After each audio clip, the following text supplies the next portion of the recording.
সেই ফাঁকিবাজ স্টুডেন্ট যে ডেডলাইনের 2 দিন আগে অ্যাসাইনমেন্ট করতে বসে। সন্ধ্যাবেলা পাশের বাড়ির একটা বোন এসেছিল, বলছিল দিদি একটু নেল ডিজাইন করে দাও, তো ওকেই চেরি নেলসটা করে দিয়েছিলাম।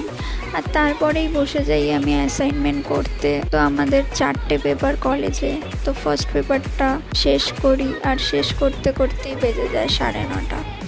তারপর ঠিক করি যে তাড়াতাড়ি ডিনারটা করে নিই আজকে। আর ডিনারে আজকে সেমই ছিল, দুপুরের ফ্রাইড রাইস আর এগ কারি।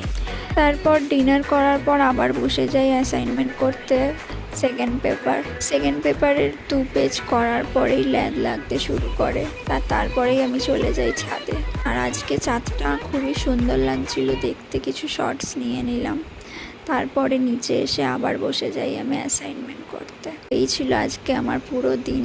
সবাইকে গুড নাইট, দেখা হচ্ছে আবার কালকে, টাটা।